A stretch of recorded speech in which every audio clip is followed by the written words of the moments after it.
Raghee here, and in this video we're going to cover crude oil in much the similar manner that we covered gold yesterday. So check out yesterday's free video if you haven't already, where I talked about the exhaustion versus momentum setups and outlook on gold. We're going to do the same thing on crude. Now crude is a position, if you remember from a couple weeks back, we got bullish on because the structure, the trending structure of crude went double green. Now double green is the way we measure the relationship of the 8, 13, 21, and 34 period exponential moving averages. And we had a nice little pullback to the 21. We thought, okay, let's just start to see if crude can continue to creep up. And it has, and it's tested the wave and the 21 a couple times. All right, so now what? Well, we've kind of found ourselves stuck.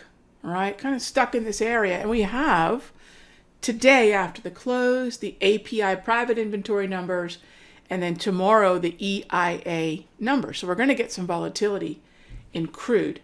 Now, there's two ways this volatility could work for us. Okay, but before I get to that, let me show you what the momentum. So what I'm calling this, by the way, is the grab indicator set. So this is really more predicated on the way in which I'm playing retracements, the way in which we would look for pullbacks, corrections, and enter a trend in that manner, as opposed to the momentum or 10x indicator set, where we're looking strictly at the tools and the clues and the structure of momentum and the likelihood of volume confirmed breakouts, preferably in the direction of the overall trend, which we have here with the trade flag.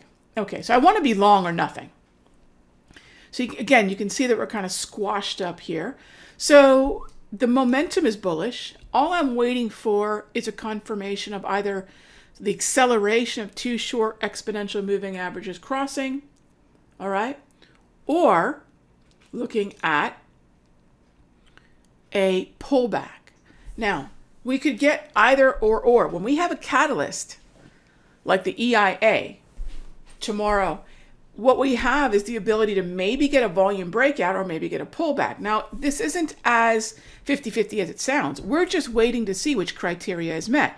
So it's really important that we sort of mock out what the criteria would be for both scenarios, and whichever price threshold is reached or broken, that's going to dictate the trade. So a pullback, which I would actually prefer, would be a move down towards the 34 EMA on the high, or about 38.05. I'm not going to put an order at 37.94. I'll step out in front of the major psychological level and go with a 38.05 if we can pull back like that. Aggressively, we can look at the value area low of the month of July at about 39.5. All right, that would be a pullback exhaustion grab indicator setup. Again, the catalyst would be the movement lower. If we were to get the EIA bringing in the volume, which it possibly could, but bringing in the volume as it takes out $41.50. 41.50.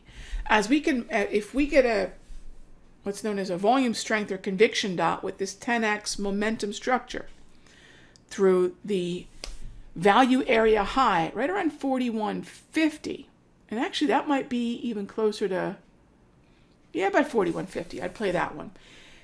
If we can get confirmation of momentum as we break up through that resistance level, now we're in business.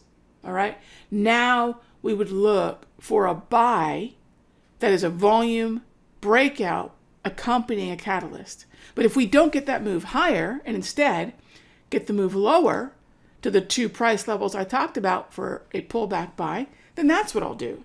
So have both ready in an environment where both are valid. You can see the tools I use for the validity.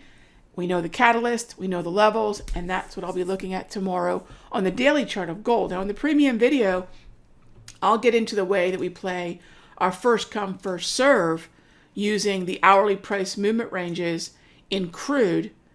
We do this with initial claims. We do this with crude oil, where we look for the market to move to the historical volatility zone whichever one it moves to, that's the entry that we'll take. I'll walk through that first come, first serve trade in the premium video. So we'll look for both.